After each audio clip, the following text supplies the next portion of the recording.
everyone. Thank you so much, John, for that introduction. As he mentioned, my name is Mikala Waldrup, and I am so excited to share with you all today my thesis titled Effects of Prescribed Fire on Oregon White Oak, Quercus garryana in Western Washington. To start, a little bit of background, Oregon white oak is Washington's only native oak species, and it occurs in ecotonal habitats, which is the transition from one habitat to the next. Here in Washington, that's typically from open prairie landscapes to a more closed conifer forest. And it supports many rare and endangered plant and animal species because of its unique placement on the landscape. As you can see in this photo here, this Oregon white oak woodland is pretty open, and that's because fire has maintained these open prairie and oak landscapes since time immemorial through both indigenous cultural burning and through naturally occurring lightning ignited fires. But because of colonization in the mid-1850s, the dramatic reduction in the amount of fire on the landscape has resulted in the loss of between 95 and 99% of these habitats. Joint Base Lewis McChord, which is a military installation here in Pierce and Thurston County, Washington, has one of the last remaining intact oak populations. And managers on the landscape will use prescribed fire, which is the intentional act of setting fire to the landscape under controlled conditions to help restore and maintain these ecosystems.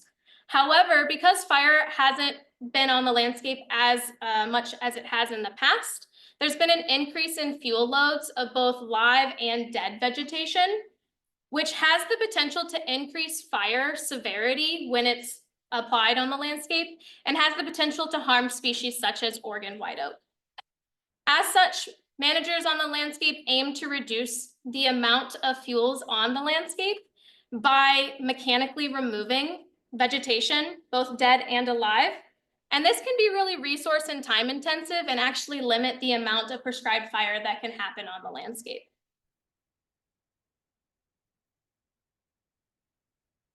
So I want to take a moment to discuss a little bit of prior research. That part of my thesis is a follow-up to one aspect of this study.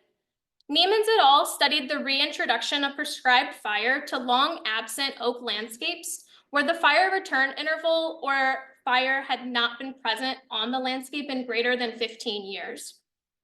They investigated both above and below ground fire effects to oaks on Joint Base Lewis McChord.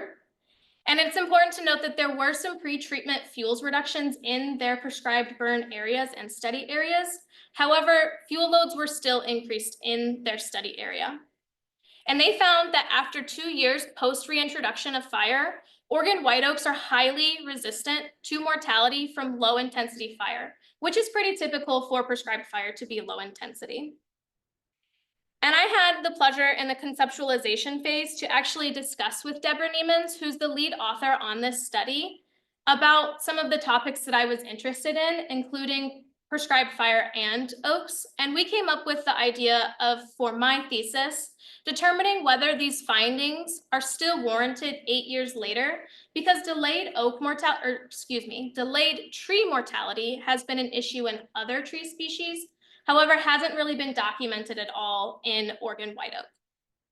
In addition to this aspect, I also wanted to determine if prescribed fire impacts oak seedling and sapling abundances, as this is the next generation of oaks to persist on the landscape. That led me to my research questions. The first, does the reintroduction of prescribed fire affect mature Oregon white oak top kill and mortality on Joint Base Lewis McChord? And is seedling and sapling abundance in oak habitats on Joint Base Lewis McChord affected by prescribed burns? And the way that I'll structure the rest of this presentation is by going through the methods and results from question 1, and then the methods and results from question 2 before diving into the discussion.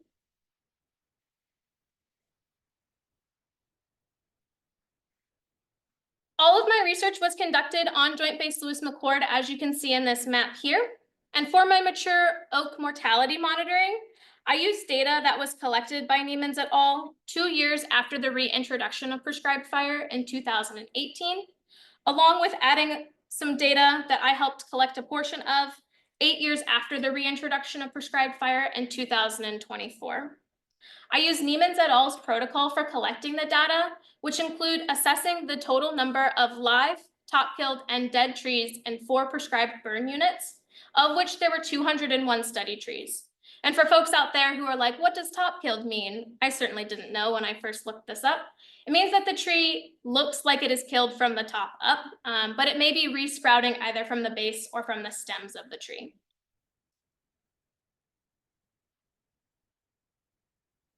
So what did I find?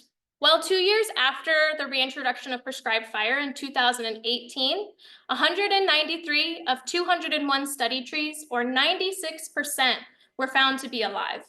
6 of the trees were top-killed, and 1 tree was reported dead. 8 years after the reintroduction of fire in 2024, 190 of 201 study trees, or 94.5%, were found to be alive. 4 were reported top-killed, and 2 were found to be dead. This confirms that there was just 1 additional mortality in the 6 years after the initial monitoring period, and also confirms that less than 1% of the study trees were killed during this research. As you'll notice in the table in the bottom, overall totals, there were 5 trees that were unable to be found, and this could have been for a variety of reasons, including the tag on the tree being grown over, or lost, or GPS errors. Switching gears a little bit back to the seedling and sapling abundance question, I collected data via 16 belt transects that were established by Foster in 2009 with varying burn histories. And if you aren't familiar with what a belt transect is, it's essentially laying out a line on the landscape and then counting the total number of seedlings and saplings 3 feet on either side of that transect line. It's also important to note that the transect was broken up into segments, as you can see in the figure above. I deemed that any oak, seedling, and sapling was an oak anything less than 4.5 feet tall, which is conveniently the height of my nose. I also determined that if the segment had been burned less than 5 years ago, it was deemed burned. And if it had been burned greater than 5 years ago, it was considered unburned, using the fire return interval of 3 to 5 years here in the South Sound, which is pretty typical. And so we went on the higher end of that of 5 years. And I wanted to know what the effects of burn status is on seedlings and sapling counts, but the segments on the same transect were not independent of each other. So to be able to use all of the individual segments, as you can see in the figure above, I used a mixed effects model with burn status as the fixed effect and transect as the random effect. And this took into account the variation in other factors specific to the different transects that might have an effect on seedlings and saplings. What did I find? In the figure on the left, you can see histograms of the actual counts on segments by burn status. You can see that they have similar distributions. I first looked at using a Poisson regression, but the counts were 0 inflated, meaning that many of the segments had no seedlings and saplings, which shows up in both of the histograms. So I used a generalized linear mixed model with a negative binomial distribution. And like I said before, had burn status as the fixed effect and transect as the random effect. The figure on the right shows not the raw data, but rather the mean with a 95% confidence interval as predicted by this model of seedlings and saplings based on the fixed effects of burn status. And you can see that they are not significantly different.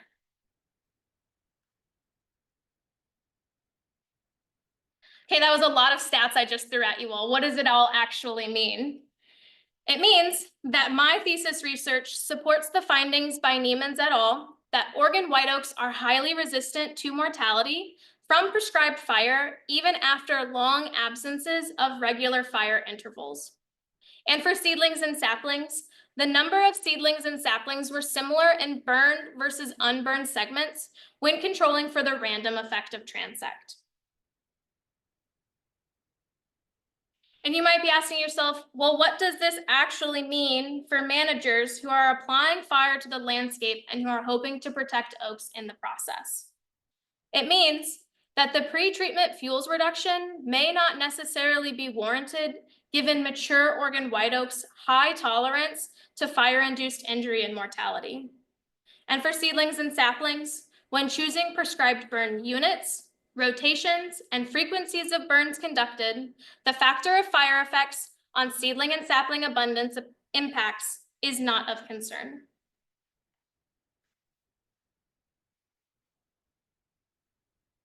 So in conclusion, the effects of reintroducing prescribed fire to long absent oak landscapes in this study rarely killed mature Oregon white oak trees, even with the increase in fuel loads. And the abundance of Oregon white oak seedlings and saplings was not affected by prescribed burn status. And before I take questions, I just want to give a few acknowledgements and thank you to the many people who helped support me along this journey of thesis land. First, to my reader, John Withy, for all of the feedback and support. To the incredible partners that I had the honor of working with, Deborah Niemans and the folks at JBLM Fish and Wildlife, Faith, Gina, and Catherine, along with the interns, many of them who helped me collect the data in the field. A big special thank you to the Sustainability in Prisons Project for not only funding this research, but also for the incredible emotional support that you've given me along the way. To my peer reviewers, Mariana and Caroline, my library pals, and my many friends, family, and faculty, of which there are too many to name here, but I am so incredibly grateful for all of your support. And now I will take questions.